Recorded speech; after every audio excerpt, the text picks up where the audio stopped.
नमस्कार दोस्तों, आप सभी का बहुत बहुत स्वागत है हमारे यूट्यूब चैनल मोहित शुक्ला डिफेंस में। और आज की इस वीडियो में हम लोग जीके का ब्रह्मास्त्र सीरीज का ये पहला जो क्लास है स्टार्ट कर रहे हैं। फुल टेस्ट है। अगर आप डीटीएससी 2025 की तैयारी कर रहे हैं तो उसी के लिए डेडिकेटेड एक क्लास स्टार्ट हो रही है डिविजनल टैलेंट सर्च एग्जामिनेशन के लिए, जिसका एग्ज़ाम दिसंबर के लास्ट सप्ताह में आयोजित होना है। तो चलिए वीडियो को स्टार्ट कर लेते हैं। अगर आप डेली इस सीरीज़ को लगाते हैं, इस सीरीज़ के क्वेश्चंस को हल करते हैं, तो आपका नाम तो कंफर्म है डीटीएससी में आ जाएगा। तो चलिए आपके सामने आपके स्क्रीन पे यहाँ पे पहला क्वेश्चन है जो है, वर्ल्ड वाइड वेब का आविष्कार किसने किया था। ठीक है, आपके सामने चार ऑप्शन है, बर्नर्ली, टिम बर्नर्ली, चार्ल्स बेबेज, विंड सिर्फ या एंटोनियो म्यूसी। आपको यहाँ पे अपना करेक्ट आंसर बताना है। तो यहाँ पे इसका जो है करेक्ट ऑप्शन ये सही हो जाएगा। टिम बर्नर्ली ने डब्ल्यू जिसे आप सर्च करते हैं ना, उसी को ही कहते हैं वर्ल्ड वाइड वेब। डब्ल्यू का फुल फॉर्म भी पूछे तो आपको वर्ल्ड वाइड वेब बताना है। और इसका आविष्कार जो किया था टिम बर्नर्ली ने किया था। चलिए नेक्स्ट क्वेश्चन की तरफ चलते हैं। क्वेश्चन हमारा जो दूसरा है वो कह रहा है कि भारतीय सशस्त्र सेनाओं का सर्वोच्च सेनापति या सर्वोच्च कमांडर कौन होता है। देखिए, अगर आपने अभी हमारे यूट्यूब चैनल मोहित शुक्ला डिफेंस को सब्सक्राइब नहीं किया है तो कर लीजिए। और ये डीटीएससी यानी जो डीटीएससी का जो 2025 में एग्ज़ाम होगा उसी के लिए डेडिकेटेड क्लास है। ठीक है, तो जीके की यहाँ पे मैं इंपॉर्टेंट जितने भी क्वेश्चन हैं वो ब्रह्मास्त्र सीरीज में लेके आऊँगा। बाकी अदर चैप्टर्स के भी वीडियो अवेलेबल हैं। ठीक है, तो डिस्क्रिप्शन में लिंक है। ब्रह्मास्त्र सीरीज में मैंने यहाँ पे जो है जीके, जीएस, जनरल साइंस यानी हिंदी, मैथ जितने भी इंपॉर्टेंट क्वेश्चन है सभी को ब्रह्मास्त्र सीरीज़ में कवर किया है। तो जीके की ये पहली क्लास है दोस्तों। आपको यहाँ पे बताना है कि इसका करेक्ट आंसर आपको बताना है। भारतीय सशस्त्र सेनाओं का सर्वोच्च कमांडर कौन होता है। भारत का राष्ट्रपति, भारत का प्रधानमंत्री, भारत के मुख्य न्यायाधीश या इनमें से कोई नहीं। आपको जहाँ पे करेक्ट आंसर है वो हो जाएगा भारत का राष्ट्रपति। अगर ये क्वेश्चन आता है कि भारतीय सशस्त्र सेनाओं का सर्वोच्च कमांडर कौन होता है तो भारत का राष्ट्रपति। ये सारे जितने भी क्वेश्चन हैं प्रीवियस ईयर क्वेश्चन है जो कि डीटीएससी के एग्जाम में पूछे गए हैं। मैं उन्हीं क्वेश्चन को कलेक्ट किया हूँ। चलिए यहाँ पे नेक्स्ट क्वेश्चन है हमारा। आपको बताना है अंतरिक्ष में जाने वाले प्रथम भारतीय का नाम क्या था। अंतरिक्ष में जाने वाले प्रथम भारतीय का नाम ऑप्शन ए है राकेश शर्मा, नरेश शर्मा, रवि शर्मा या राहुल शर्मा। ये भी प्रीवियस ईयर क्वेश्चन है जो कि डीटीएससी एग्जाम में पूछा गया था डिविजनल टैलेंट सर्च एग्जामिनेशन में। ये 2023 का क्वेश्चन है दोस्तों। जूनियर ग्रुप में पूछा गया था। जूनियर ग्रुप का क्वेश्चन है। आपको बताना है कौन सा इसका ऑप्शन जो है सही हो जाएगा। तो ऑप्शन नंबर यहाँ पे ए सही हो जाएगा, राकेश शर्मा। ये अगर आप डीटीएससी की तैयारी कर रहे हैं तो जूनियर ग्रुप की तैयारी कर रहे हैं, मिडिल की या सीनियर की, तीनों के लिए इम्पोर्टेंट है। ठीक है, अगला प्रश्न हमारा क्या है, भारत और चीन को कौन सी रेखा विभाजित करती है। आपको बताना है यहाँ पे कि भारत और चीन को कौन सी रेखा विभाजित करती है। मैक-मोहन रेखा, चीन लाइन या डूरंड लाइन या 17 डिग्री पैनल। आपको यहाँ पे अपना करेक्ट आंसर बताना है। तो यहाँ पे जो आपका करेक्ट आंसर हो जाएगा मैक-मोहन रेखा। ठीक है, चीन लाइन देख के कन्फ्यूज़ मत होइएगा, ये सिर्फ आपको कन्फ्यूज़ करने के लिए ही ऐसे ऑप्शन दिए जाते हैं। ठीक है, तो यहाँ पे जो इसका सही ऑप्शन है मैक-मोहन रेखा हो जाएगा। ये भी डीटीएससी का जो है, जो हमारा मिडिल ग्रुप है उसका एक क्वेश्चन है प्रीवियस ईयर का। ओके, मिडिल ग्रुप का। तो जितने भी क्वेश्चन है सभी प्रीवियस ईयर क्वेश्चन है, आप लोग आराम से तैयारी कीजिए। नेक्स्ट क्वेश्चन हमारा है, विक्टोरिया मेमोरियल कहाँ स्थित है। ठीक है, आपको बताना है विक्टोरिया जो मेमोरियल है वो इस कहाँ पे स्थित है। जूनियर ग्रुप का क्वेश्चन है ये। लखनऊ में है, कानपुर में है, कलकत्ता में है या गोवा में है।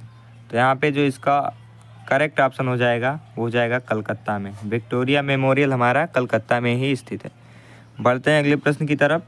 यहाँ पे हमारा जो अगला प्रश्न है वो फ्रांस की क्रांति से रिलेटेड है कि फ्रांस की क्रांति जो हुई उसकी शुरुआत वो किस वर्ष हुई थी। ठीक है, आपके सामने चार ऑप्शन है, 1776 ईस्वी, 1779 ईस्वी, 1789 ईस्वी या 1780 ईस्वी। आपको यहाँ पे अपना करेक्ट आंसर बताना है। तो जो भी मेरे भाई यहाँ पे 1789 ऑप्शन नंबर बी पे जा रहे हैं उनका गलत हो जाएगा। जो ऑप्शन नंबर सी 1789 पे जा रहे हैं, ठीक है, यहाँ पे कंफ्यूज नहीं होना है। 1779 लिख के देगा, 1789 लिख के देगा। तो यहाँ पे ऑप्शन नंबर जो सी है 1789 वो करेक्ट हो जाएगा दोस्तों। ठीक है, तो बढ़ते हैं अगले प्रश्न की तरफ। क्वेश्चन नंबर 7वां है हमारा, बुद्ध का जन्म कहाँ हुआ था। तो आप लोग एक बात से बिल्कुल क्लियर रहिएगा, जितने भी क्वेश्चन है ये सब प्रीवियस ईयर क्वेश्चन है, PYQ ही आप लोग कर रहे हो। अगर आप जूनियर ग्रुप की तैयारी कर रहे हो या मिडिल ग्रुप की या सीनियर ग्रुप की, तीनों के लिए इंपॉर्टेंट क्वेश्चन है, ठीक है। तो यहाँ पे बुद्ध का जन्म कहाँ हुआ था आपको बताना है।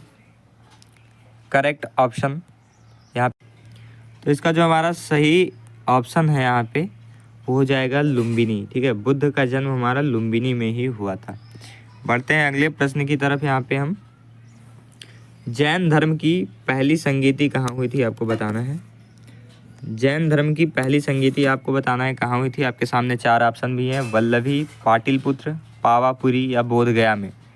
जैन धर्म की बात कर रहा है यहाँ पे, तो यहाँ पे आपका ऑप्शन नंबर जो है वो बी सही हो जाएगा, पाटिलपुत्र, जो कि वर्तमान में बिहार में है, ठीक है। कहाँ है, वर्तमान में बिहार में है। अगला प्रश्न हमारा है, भारत का नेपोलियन किसे कहा जाता है आपको बताना है। भारत का नेपोलियन किसे कहा जाता है, ठीक है। ऑप्शन भी है, पुष्यमित्र, चंद्रगुप्त मौर्य, समुद्रगुप्त या कनिष्क। भारत का नेपोलियन किसे कहा जाता है, ठीक है। जो यहाँ पे ऑप्शन नंबर सी बता रहे हैं समुद्रगुप्त, उनका एकदम सही हो जाएगा, ठीक है। बढ़ते हैं अगले प्रश्न की तरफ। यहाँ पे हमारा जो अगला क्वेश्चन है, पेरिस जो शहर है वो किस नदी के किनारे पे स्थित है। सीन नदी, थेम्स नदी, वेल्गा या इनमें से कोई नहीं। यहाँ पे आपको बताना है इसका करेक्ट आंसर क्या हो जाएगा। तो जो भी यहाँ पे सीन नदी ऑप्शन ये कर रहे हैं उनका एकदम करेक्ट हो जाएगा। तो ध्यान रखना है अगर आपसे क्वेश्चन आ जाए कि पेरिस जो शहर है वो किस नदी के किनारे स्थित है, ये सीनियर ग्रुप का क्वेश्चन है दोस्तों, जो प्रीवियस ईयर क्वेश्चन में भी आया है। तो पेरिस नदी जो ऑप्शन नंबर ये है आपका सीन, उसी नदी के किनारे स्थित है। अगला प्रश्न यहाँ पे देखते हैं हम, अर्जुन पुरस्कार की शुरुआत कब हुई थी। बहुत अच्छा क्वेश्चन है एकदम, इसको माने तो इम्पोर्टेंट क्वेश्चन है, ठीक है। मैं इसको IMP बोल रहा हूँ, आपकी क्वेश्चन में फंस सकता है, आपके एग्ज़ाम में कंप्लीट हो, इसलिए इसको आप रट के ही जाइएगा सर, ठीक है। अर्जुन पुरस्कार की शुरुआत किस वर्ष हुई आपको बताना है।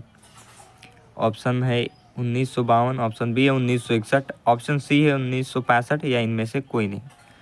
तो यहाँ पे आपको बताना है इसका कौन सा सही आंसर हो जाएगा। तो यहाँ पे जो भी मेरे भाई ऑप्शन बी पे जा रहे हैं 1961, 1961 उनका एकदम सही हो जाएगा। नेक्स्ट क्वेश्चन, महात्मा गांधी ने अपना असहयोग आंदोलन कहाँ पे किस वर्ष स्टार्ट किया था। महात्मा गांधी ने अपना असहयोग आंदोलन आपको बताना है किस वर्ष स्टार्ट किया था। 1920, 1919 या 1922 या इनमें से कोई नहीं। तो यहाँ पे जो भी मेरे भाई ऑप्शन नंबर ये बता रहे हैं, ऑप्शन नंबर ये जो भी भाई बता रहे हैं ना 1920, उनका एकदम करेक्ट हो जाएगा। 1919 में जलियांवाला बाग कांड हुआ था, सभी को पता है, इसको भी याद रखना, ठीक है। जलियांवाला बाग कांड हुआ था और ये प्रीवियस ईयर क्वेश्चन में भी आया था जलियांवाला बाग वाला, ठीक है।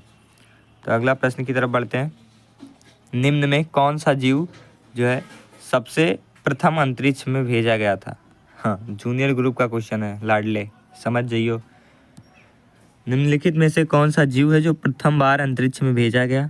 ऑप्शन है आपके सामने, चूहा, बिल्ली, कुत्ता या इनमें से कोई नहीं, ठीक है। तो ये तो एलिमिनेट हो जाएगा, बाकी 3 ऑप्शन में बताने हैं आपको इनमें से पहले कौन गया था। तो जो भी मेरे भाई ऑप्शन नंबर सी यहाँ पे बता रहे हैं, कुत्ता, एकदम करेक्ट हो जाएगा। ये जूनियर ग्रुप का क्वेश्चन है दोस्तों। इसी के साथ हम बढ़ते हैं अगले प्रश्न की तरफ। ये हमारा क्वेश्चन नंबर 14 है, 14। विज्ञान दिवस कब मनाया जाता है। देखिए डेट से भी क्वेश्चन आते हैं, PYQ क्वेश्चन ये है, अभी 2017 में क्वेश्चन आया था, 2017 में आया था क्वेश्चन। बाकी हर साल ना एक क्वेश्चन जो है ये डेट वाले आते हैं, ठीक है। कब मनाया जाता है, तिथि वाले एक नए क्वेश्चन आपको देखने को मिलते हैं हर बार और हर तरह। तो इसलिए मैं इसकी पूरी अलग डेडिकेटेड अलग क्लास ही मैं लेके आऊँगा, दिवस वाली क्लास में पूरी डेडिकेट अलग ही, जो कि स्पेशल इसी पे रहेगी, जिसमें PYQ रहेंगे और जितने भी इम्पॉर्टेंट डेट हैं उन सभी का भंडारा किया जाएगा, ठीक है। तो आप लोग चैनल को सब्सक्राइब करना बिल्कुल मत भूलना। आपको बताना है विज्ञान दिवस जो है ये कब मनाया जाता है। तो जितने भी मेरे भाई यहाँ पे ऑप्शन नंबर ये जा रहे हैं 28 फरवरी, उनका सही हो जाएगा। विज्ञान दिवस जो है हमारा 28 फरवरी को मनाया जाता है। अगला प्रश्न है, कोणार्क का मंदिर कहाँ है। कोणार्क का मंदिर कहाँ है आपको ये बताना है। और इसको आपको कमेंट में बताना है, ठीक है। इसका आंसर आपको कमेंट में बताना है। कोणार्क का मंदिर कहाँ है? केरल, उड़ीसा, राजस्थान, तमिलनाडु। इसका आंसर आपको कमेंट बॉक्स में बताना है, ठीक है। मैं कमेंट बॉक्स ज़रूर देखूंगा और वहीं पे इसका आंसर जो अगर आप लोग नहीं बता पाएंगे तो कमेंट भी मैं कर दूंगा वहीं पे। तो इसका आंसर आपको कमेंट बताना है। बाकी कैसी लगी क्लास पूरी ज़रूर बताना। आप लोग चैनल को सब्सक्राइब जरूर कर लीजिए। डेली इसी तरह ब्रह्मास्त्र सीरीज में इंपॉर्टेंट 15 ही क्वेश्चन मैं लाऊंगा, इससे ज़्यादा नहीं, जो कि आप बोर भी ना हो और एग्ज़ाम के लिए बिल्कुल ओरिएंटेड और प्रीवियस ईयर क्वेश्चन की शुरुआत किया जा रहा है। तो आप लोग हमारे इस चैनल जो आपको दिख रहा है MSD मोहित शुक्ला डिफेंस, इसको सब्सक्राइब कर लीजिए। DTSC की कंप्लीट डेडिकेट क्लास भी यही है और इससे बाहर एग्ज़ाम में आपको देखने को भी नहीं मिलेगा। तो मिलते हैं आपसे जल्द ही एक नए ऐसे ही धमाकेदार क्वेश्चन के साथ, वीडियो क्लास के साथ। तब तक के लिए जय।